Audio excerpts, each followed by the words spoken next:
Leitura diária da Bíblia. Hoje, dia 14 de fevereiro de 2024, iremos ler os capítulos 9, 10 e 11 de Números, a celebração da Páscoa. Capítulo 9. O Senhor falou com Moisés no deserto do Sinai, no primeiro mês do segundo ano depois que o povo saiu do Egito. Ele disse: Os israelitas devem celebrar a Páscoa na ocasião própria. Celebrem-na no tempo determinado, ao pôr do sol do 14º dia deste mês, de acordo com todas as suas leis e ordenanças. Então Moisés ordenou aos israelitas que celebrassem a Páscoa. Eles a celebraram no deserto do Sinai, ao pôr do sol do 14º dia do primeiro mês. Os israelitas fizeram tudo conforme o Senhor tinha ordenado a Moisés.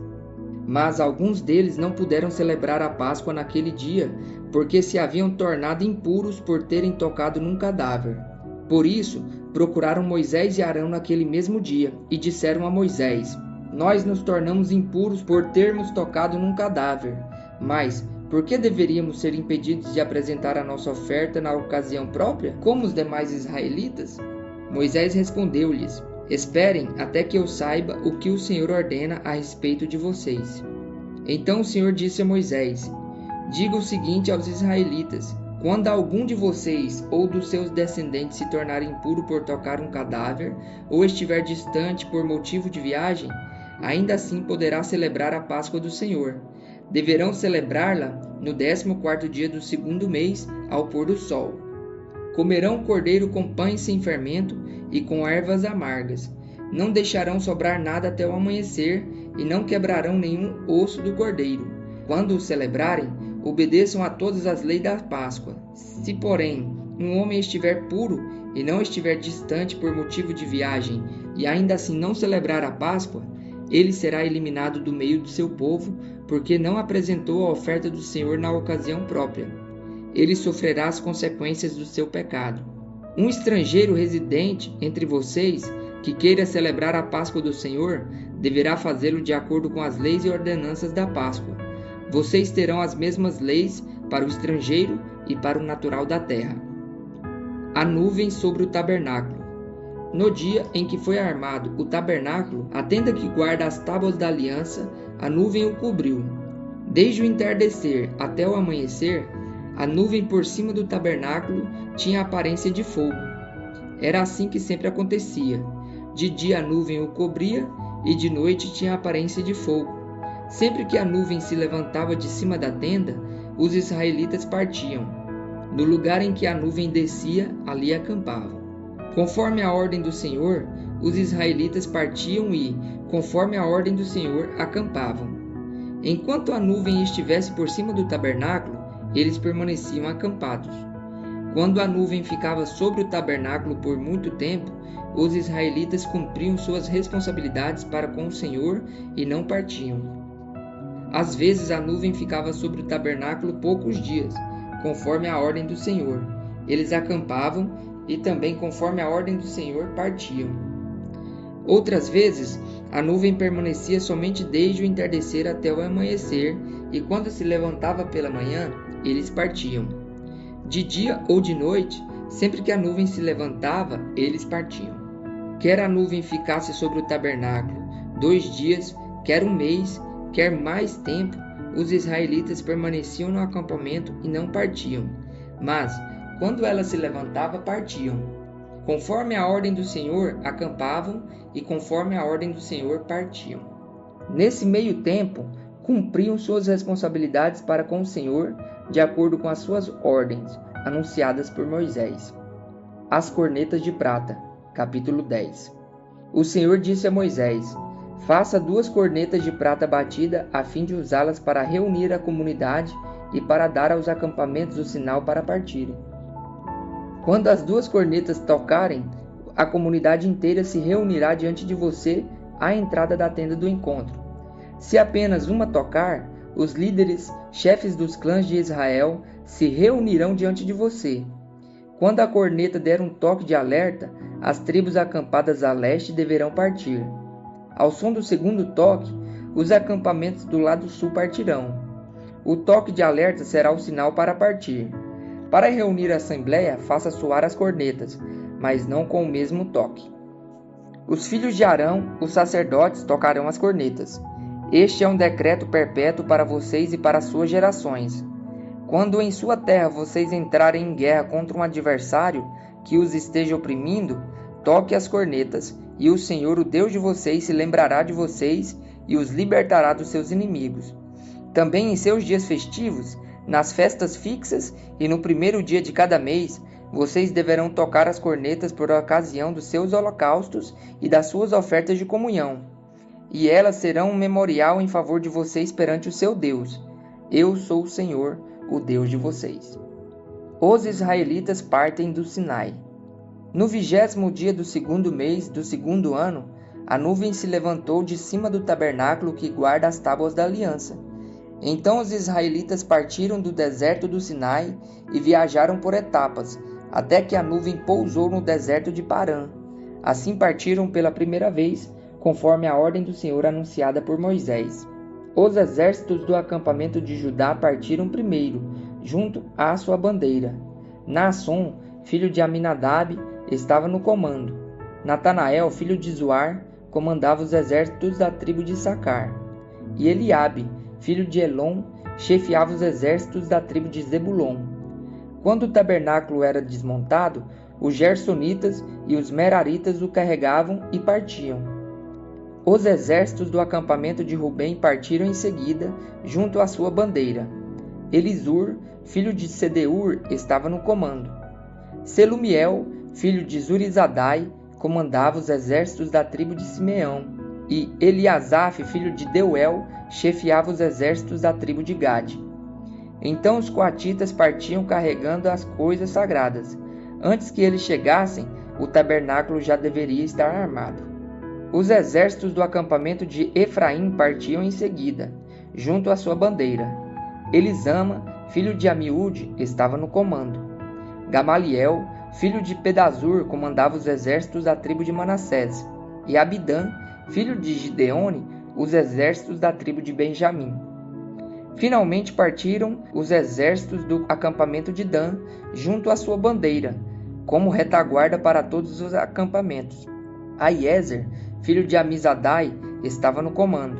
Pagiel, filho de Ocrã, comandava os exércitos da tribo de Aser, e Aira, filho de Enã, a divisão da tribo de Naphtali. Essa era a ordem que os exércitos israelitas seguiam quando se punham em marcha. Então Moisés disse a Obabe, filho do medianita Reuel, sogro de Moisés: Estamos partindo para o lugar a respeito do qual o Senhor disse: Eu o darei a vocês. Venha conosco e o trataremos bem, pois o Senhor prometeu boas coisas para Israel. Ele respondeu: Não irei. Voltarei para minha terra e para o meu povo. Moisés, porém, disse: Por favor, não nos deixe. Você sabe onde devemos acampar no deserto e pode ser o nosso guia.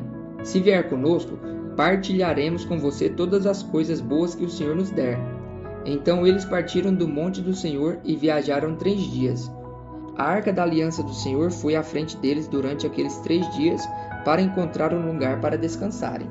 A nuvem do Senhor estava sobre eles de dia, sempre que partiam de um acampamento. Sempre que a arca partia, Moisés dizia: Levanta-te, ó Senhor, sejam espalhados os teus inimigos e fujam de diante de ti os teus adversários. Sempre que a arca parava, ele dizia: Volta, ó Senhor, para os incontáveis milhares de Israel. O fogo da ira do Senhor. Capítulo 11. Aconteceu que o povo começou a queixar-se das suas dificuldades aos ouvidos do Senhor. Quando ele os ouviu, a sua ira acendeu-se, e fogo da parte do Senhor queimou entre eles, e consumiu algumas extremidades do acampamento. Então o povo clamou a Moisés. Este orou ao Senhor, e o fogo extinguiu-se. Por isso aquele lugar foi chamado Taberá, porque o fogo da parte do Senhor queimou entre eles. A reclamação do povo. Um bando de estrangeiros que havia no meio deles encheu-se de gula, e até os próprios israelitas tornaram a queixar-se e diziam: se tivéssemos carne para comer! Nós nos lembramos dos peixes que comíamos de graça no Egito, e também dos pepinos, das melancias, dos alhos porós, das cebolas e dos alhos. Mas agora perdemos o apetite. Nunca vemos nada a não ser este maná. O maná era como uma semente de coentro e tinha aparência de resina. O povo saía recolhendo o maná nas redondezas e moía no moinho manual ou socava-o num pilão. Depois cozinhava o maná e com ele fazia bolos. Tinha gosto de bolo amassado com azeite de oliva. Quando o orvalho caía sobre o acampamento à noite, também caía o maná. Moisés ouviu gente de todas as famílias se queixando, cada um à entrada de sua tenda. Então acendeu-se a ira do Senhor, e isso pareceu mal a Moisés. E ele perguntou ao Senhor: Por que trouxeste este mal sobre este teu servo? Foi por não te agradares de mim que colocaste sobre os meus ombros a responsabilidade de todo esse povo? Por acaso fui eu quem o concebeu? Fui eu quem o deu à luz? Por que me pedes para carregá-lo nos braços, como uma ama carrega um recém-nascido, para levá-lo à terra que prometeste, sob juramento aos seus antepassados? Onde conseguirei carne para todo este povo? Eles ficam se queixando contra mim, dizendo: Dei-nos carne para comer. Não posso levar todo esse povo sozinho. Essa responsabilidade é grande demais para mim. Se é assim que vais me tratar, mate-me agora mesmo. Se te agradas de mim, não me deixes ver a minha própria ruína. A missão dada às 70 autoridades do povo. E o Senhor disse a Moisés: Reúna 70 autoridades de Israel, que você sabe que são os líderes e supervisores entre o povo. Leve-os à tenda do encontro, para que estejam ali com você. Eu descerei e falarei com você, e tirarei do espírito que está sobre você e o porei sobre eles. Eles o ajudarão na árdua responsabilidade de conduzir o povo, de modo que você não tenha que assumir tudo sozinho. Diga ao povo: consagrem-se para amanhã, pois vocês comerão carne. O Senhor os ouviu quando se queixaram a ele, dizendo: Ah, se tivéssemos carne para comer! Estávamos melhor no Egito. Agora o Senhor dará carne a vocês, e vocês a comerão. Vocês não comerão carne apenas um dia, ou 2, ou 5, ou 10, ou 20, mas um mês inteiro, até que saia carne pelo nariz de vocês, e vocês tenham nojo dela, porque rejeitaram o Senhor que está no meio de vocês, e se queixaram a ele, dizendo: Por que saímos do Egito? Disse, porém, Moisés: Aqui estou eu, no meio de 600.000 homens em pé, e dizes: Darei a eles carne para comerem durante um mês inteiro. Será que haveria o suficiente para eles se todos os rebanhos fossem abatidos? Será que haveria o suficiente para eles se todos os peixes do mar fossem apanhados? O Senhor respondeu a Moisés: Estará limitado o poder do Senhor? Agora você verá se a minha palavra se cumprirá ou não. Então Moisés saiu e contou ao povo o que o Senhor tinha dito. Reuniu 70 autoridades dentre eles e as dispôs ao redor da tenda. O Senhor desceu na nuvem e lhes falou, e tirou do espírito que estava sobre Moisés e o pôs sobre as 70 autoridades. Quando o espírito veio sobre elas, profetizaram, mas depois nunca mais tornaram a fazê-lo. Entretanto, 2 homens, chamados Eldade e Medade, tinham ficado no acampamento. Ambos estavam na lista das autoridades, mas não tinham ido para a tenda. O Espírito também veio sobre eles, e profetizaram no acampamento. Então certo jovem correu e contou a Moisés: Eldade e Medade estão profetizando no acampamento. Josué, filho de Num, que desde jovem era auxiliar de Moisés, interferiu e disse: Moisés, meu senhor, proíba-os. Mas Moisés respondeu: Você está com ciúmes por mim? Quem dera todo o povo do Senhor fosse profeta, e que o Senhor pusesse o seu espírito sobre eles. Então Moisés e as autoridades de Israel voltaram para o acampamento. O Senhor envia cordonizes. Depois disso, veio um vento da parte do Senhor que trouxe cordonizes do mar e as fez cair por todo o acampamento, a uma altura de 90 centímetros, espalhando-as em todas as direções num raio de um dia de caminhada. Durante todo aquele dia e aquela noite, e durante todo o dia seguinte, o povo saiu e recolheu cordonizes. Ninguém recolheu menos de 10 barris.